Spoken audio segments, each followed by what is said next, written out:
या देवी सर्वभूतेषु विद्यारूपेण संस्था नमस्तस्यै नमस्तस्यै नमस्तस्यै नमो नमो। मैं डॉक्टर चंद्रशेखर तिवारी, जूथालाल संस्कृत महाविद्यालय मझौलिया, आज ऑनलाइन क्लास के माध्यम से मैं छात्रों को महाकवि कालिदास के काव्यों में वर्ण प्राकृतिक वर्णों के संबंध में कुछ चर्चा करने जा रहा हूँ कि हमारे महाकवि ने अपने काव्यों में प्रकृति का एक अनोखा चित्रण किया है।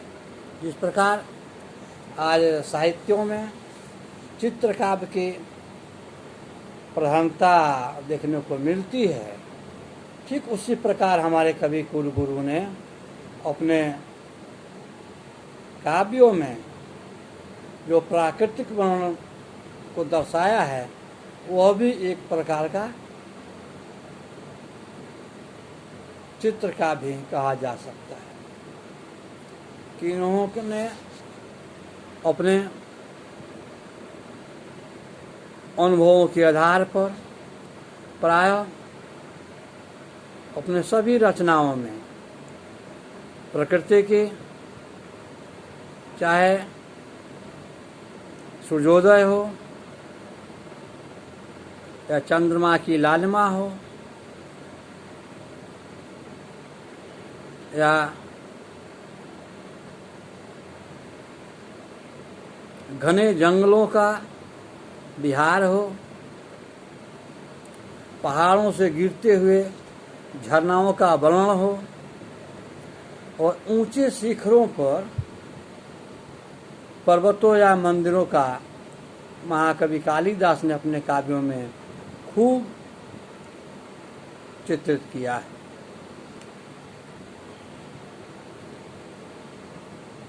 जैसा कि रघुवंश महाकाव्य को ही देखा जाए, इससे स्पष्ट हो जाता है कि कवि प्रकृति के पुजारी है। अपनी सूक्ष्म दृष्टि से प्रकृति के सूक्ष्म से सूक्ष्म रहस्यों को हृदयगम करने के लिए इतने सजीव रूप में पाठों के सम्मुख उपस्थित करते हैं कि वर्णित पदार्थ जैसे सामने मूर्त रूप के विद्यमान हो।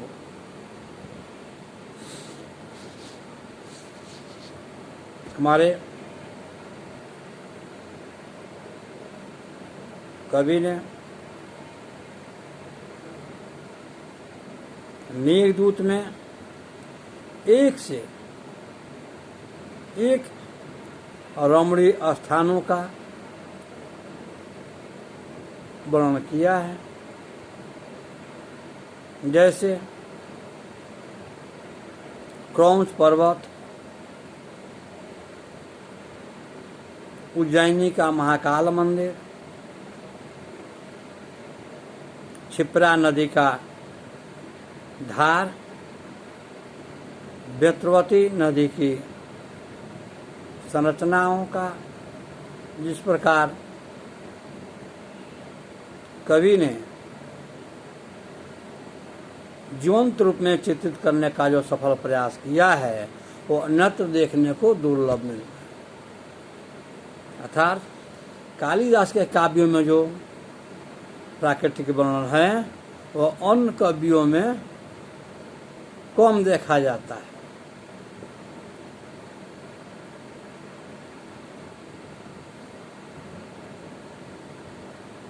क्योंकि अभिज्ञान शाकुंतलम को ही लिया जाए, जंगल में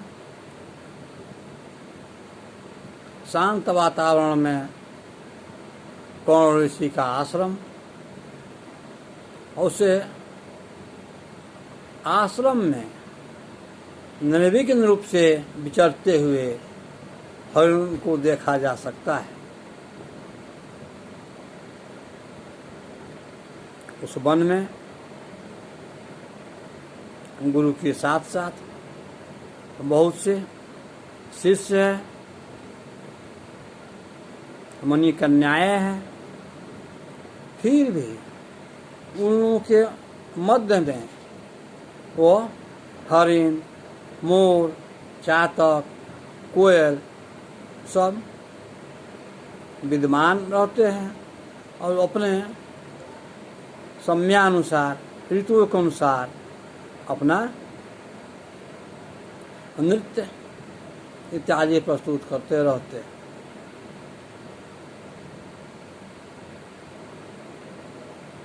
कालिदास ने अपने काव्यों में प्राकृतिक के वर्णन को वर्णन करते हुए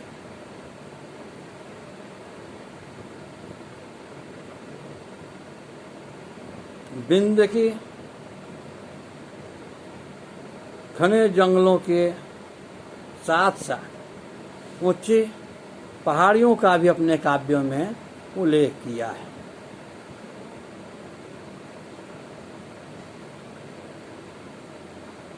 कुलगुरु कालिदास ने कश्मीर के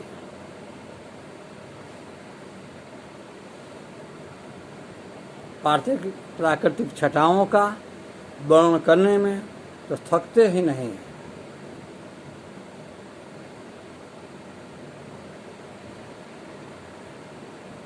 इतना ही नहीं, हमारे कवि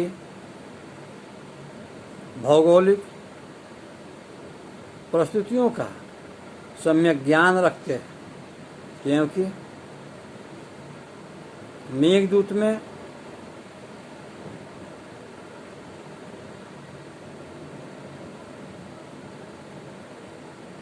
मेघ को जक्ष ने जो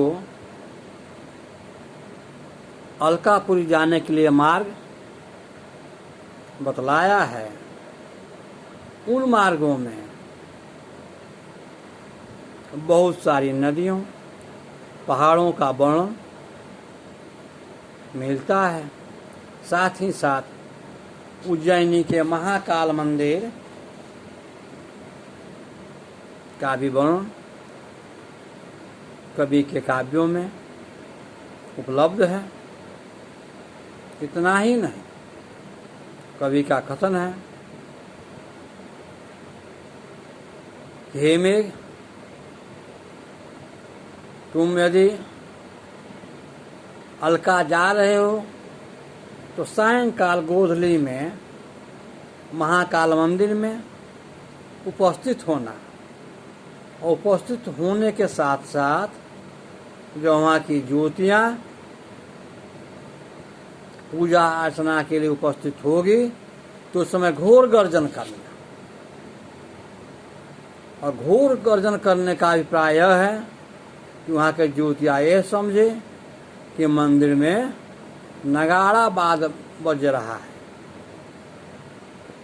इस प्रकार हम देखते हैं कि हमारे कवि प्राकृतिक वर्णन में बड़े ही निपुण एवं कुशल है।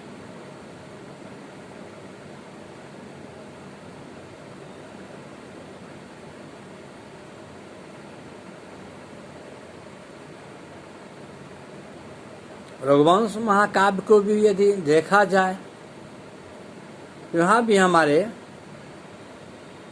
कवि ने प्राकृतिक छटाओं का जो वर्णन किया है वो अलौकिक है।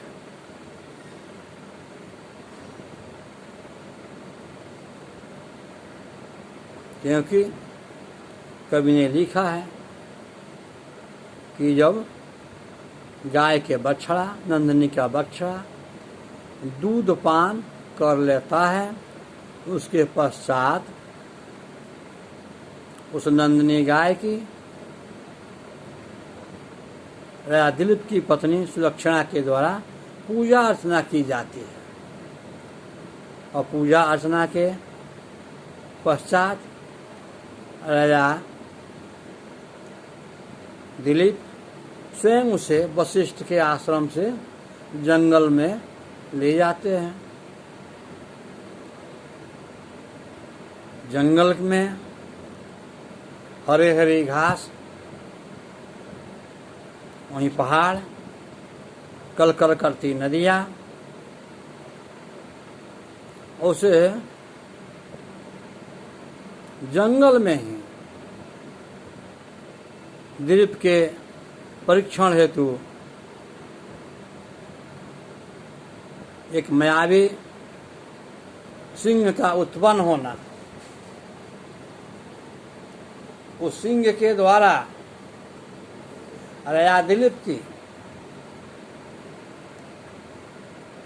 हृदयागत भक्ति को देखना और राजा दिलीप का उस सिंह के प्रति अपने आप को समर्पित करना, इससे बड़ा प्राकृतिक वर्णन अन्यत्र नहीं मिल सकता है। इस प्रकार हम देखते हैं कि महाकवि कालिदास ने अपने काव्यों में प्रकृति का जो वर्णन किया है वो अत्यंत ही रमणीय है, क्योंकि राजा दिलीप नंदिनी के पीछे पीछे वन में उपस्थित होते हैं, तो वन के जो जीव जंतु हैं, यहाँ तक कि वन के जो लता वृक्ष आदि है, वो भी राजा दिलीप के उपस्थित होने पर वहाँ उनका सत्कार कर रहे हैं। और वन की लताएं राजा दिलीप के ऊपर पुष्पों को समर्पित कर रही है, पुष्पों का अर्घ समर्पित कर रही है।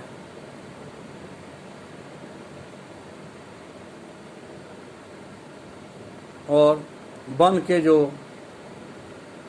कीचक नामक बांस है, जिसकी बांसुरी बनाई जाती है, वो भी हवा के झोंकों से मधुर संगीत गुनगुनाते रहते हैं। इसके अतिरिक्त प्राकृतिक वर्णन के संबंध में क्या कहा जाए। इस प्रकार हम देखते हैं कि हमारे कुल गुरु कवि कालिदास के काव्यों में प्राकृतिक वर्णन की खूब छटाएं देखने को मिलती है। कालिदास की दृष्टि में प्रकृति जड़ नहीं है, उसका प्रत्येक अंश पूर्णतः चेतन है। उसमें भी मानव की भांति सुख दुख, आशा निराशा, हर्ष शोक, ध्यान और चिंता को अनुभूति होती है। कालिदास पटुकर्णे प्रापणीय संदेशार्थम को धूम ज्योति शरीर मलटाम सन्निपात को, इस प्रकार के वाक्यों की रचना करते हैं। अर्थात कहने का अभिप्राय यह है कि महाकवि कालिदास ने यह शाश्वत सत्य को इसे मेघदूत में उपस्थापित किया है कि मेघा लोके भौते अन्यथा चेत वृत्ति। कहने का प्राय है कि मेघ के आच्छादित होने पर जो सुखी जनों को आत्मा हृदय कुछ अन्य प्रकार की हो जाती है, तो फिर वैसे गृहिणी की क्या दशा होती होगी, तो ऐसे परित्यक्त की क्या दशा होती हुई जिसकी पत्नी 1 वर्ष के लिए पति को छोड़कर दूर निवास कर रही हो, एवं उसका पति अपने शापित जीवन को गिन गिन कर व्यतीत कर रहा हो। यह कवि की प्राकृतिक वर्णन की जो अनोखी मिसाल उपस्थापित की गई है, वह संस्कृत साहित्य के अतिरिक्त किसी अन्य साहित्य में दुर्लभ है।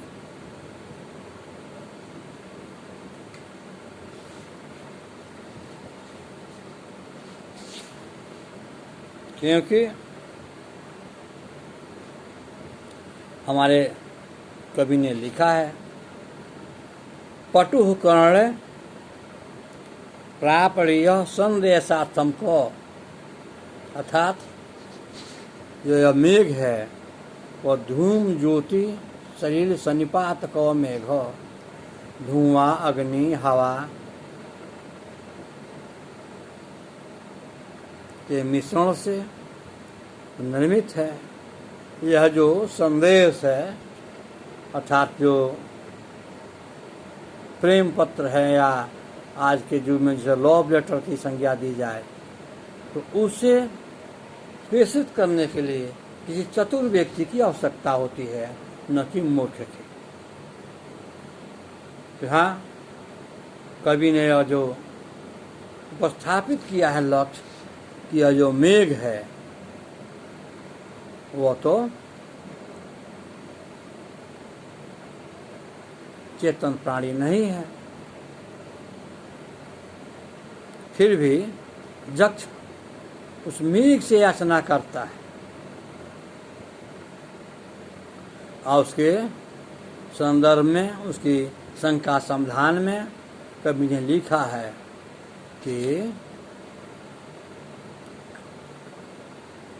कामार्ता न जान चेतन अचेतनासु, जो कामार्थ होते हैं उन्हें चेतन अचेतन की ज्ञान नहीं होती है।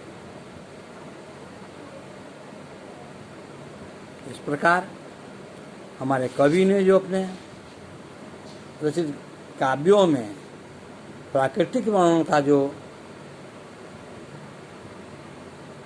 एक प्रारूप उपस्थापित किया है, एक प्रचलन को जो प्रचलित किया है, वो अत्यंत ही मनोहर और वर्णनीय है।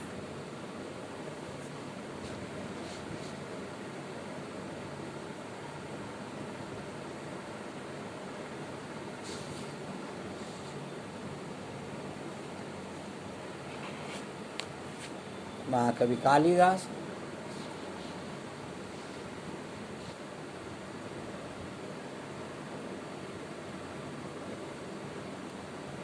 प्राकृतिक वर्णन में इतने निपुण है कि अभिज्ञान शाकुंतलम में शाकुंतला की विदाई के समय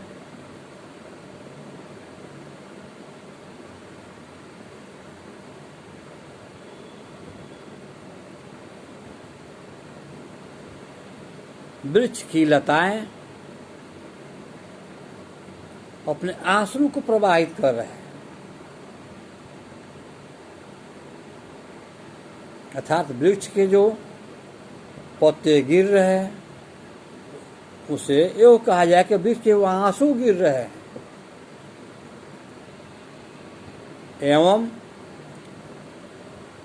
वृक्ष के उसे वन के देवी देवताओं ने जो शकुंतला की विदाई में वस्त्र उपस्थापित कर रहे हैं, वस्त्र को समर्पित कर रहे हैं, यह अन्यत्र संभव नहीं है।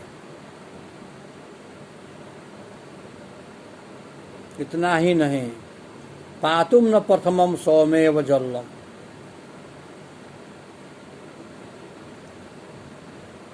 शाकुंतला को इस प्रकृति से इतनी प्रेम है, वो वृक्षों को सींचे बिना जल भी नहीं पीती है। एवं 9 पल्लों के निकलने पर, पुष्पों के पुष्पित होने पर जो शकुंतला उत्सव मनाया करती है, वही शकुंतला स्नेह के कारण, प्रेम के कारण,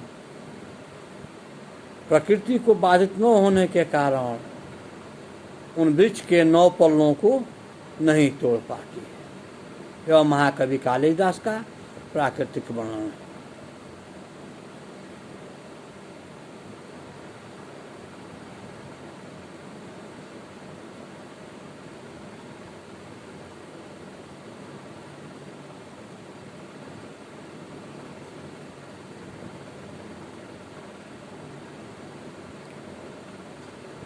महाकवि के मेघदूत खंड काव्य में जो नदियों का वर्णन किया है वो पूर्णतः स्वाभाविक और गौरवयुक्त ईश्वरीय प्रेरणा कहा जा सकता है।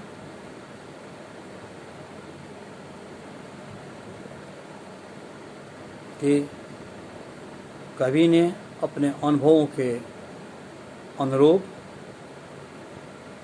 नदियों के जो संयोगात्मक वर्णन किए हैं वो अन्यत्र दुर्लभ है।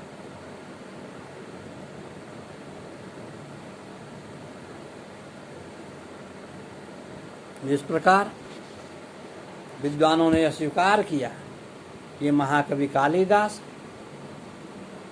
उपमा अलंकार में निपुण हैं, सिद्धहस्त है, ख्याति प्राप्त है, ठीक उसी प्रकार हम उनके साहित्यों के अध्ययन करने के पश्चात यह तर्कपूर्ण कह सकते हैं कि महाकवि कालिदास के काव्यों में प्राकृतिक वर्णन प्रचुर रूप से विद्यमान है। अर्थात हमारे कवि प्रकृति वर्णन में भी पूर्णतः निपुण है।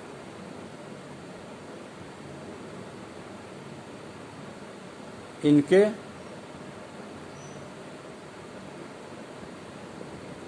काव्य में चाहे अभिज्ञान शाकुंतलम जो संस्कृत साहित्य का अद्भुत नाटक है,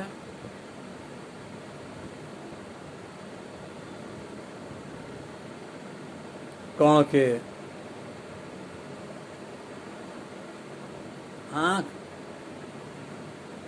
करोड़ों के आँख से भी आंसू टपकने लगते हैं और उनके गला अवरुद्ध हो जाता है, जिससे कर्ण कहते हैं कि यदि मेरे जैसे वनवासी की यह दशा है तो फिर गृहस्थों की कैसी दशा होती होगी।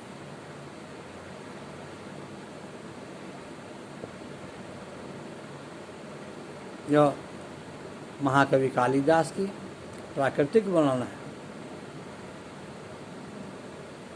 इतना ही नहीं, उसे अभिज्ञान शाकुंतलम में कवि ने लिखा, उद्गीर्ण दर्भ कवला मृगी हरि तक्त नर्तना मेरी अपसृत पांडव पुत्रा अश्रुलता युव। जो जंगल के जो मृग के जो शावक है शकुंतला की विदाई के समय अपने आधे चबाए हुए ग्रास को उगल रहे और वृक्ष अपने अश्रु को समर्पित कर रहे हैं। अतः हम इस निष्कर्ष पर पहुंचते हैं कि महाकवि कालिदास इस अपने अद्भुत रचनाओं में प्राकृतिक वर्णन के अद्वितीय कवि हैं। अगली कक्षा में इस पर पुनः चर्चा की जाएगी। जयतु संस्कृतम जयतु भारत।